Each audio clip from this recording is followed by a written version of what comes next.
speaking about Bharat and the world again, sir.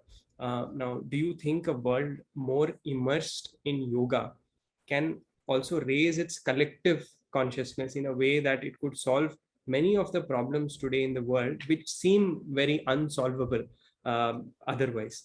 And also, I wanted to ask you about how all of this can happen, and like what should be the vision for Bharat as it rises? You know, all the missions that we have across the world, Indian missions, apart from their diplomatic and political work, their cultural and spiritual sides should operate full-fledged. Like the Indian Council of Cultural Research, ICCR, it is there in all countries. I would say that not only should they be doing cultural activity, which is all fine, introducing India through dance and music is wonderful, but also lay stress on the yogic and spiritual aspects. Then this can be shared with the world. They should invite as many people as possible who are interested, who are experts in this field. They are doing some way, but it should increase. Plus, Sanskrit should also be introduced in foreign universities. They do have, they can be encouraged further.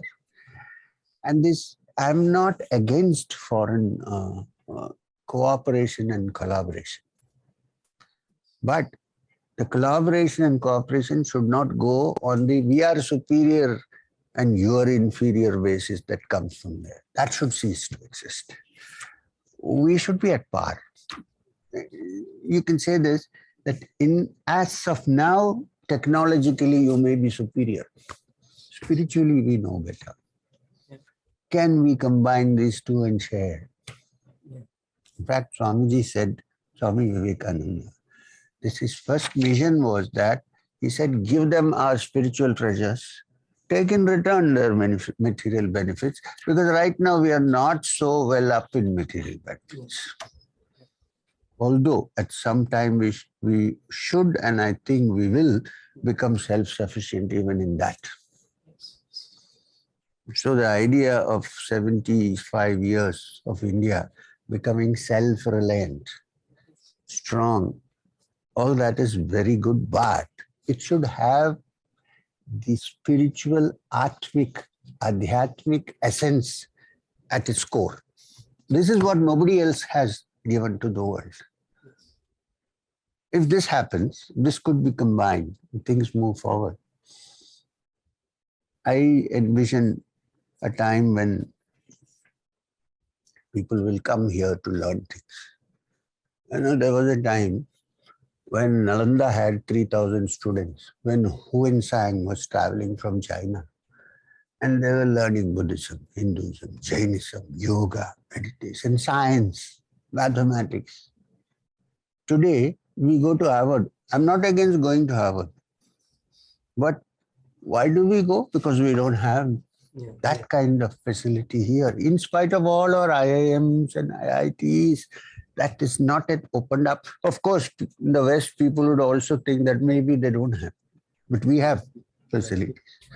So I'm always have this dream that at some point in the future, people will come from there to learn from us. We are these teachers of the world. And if we forget that, then however much we advance, even economically, we have missed the essence. Absolutely, sir. I think you've said it very well. I think we will and we are growing materially, and we will grow to greater heights. But I think it is our civilizational responsibility to keep our Adhyatmic core at the very center. Intact. Absolutely. And in the center. Absolutely, sir.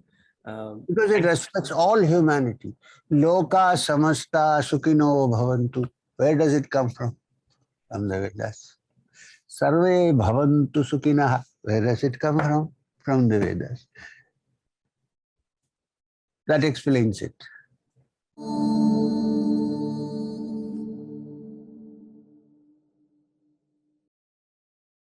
Please remember to subscribe to us and switch on the notifications for this channel. For our other social media links, more content, and to support our work, please visit citti.net.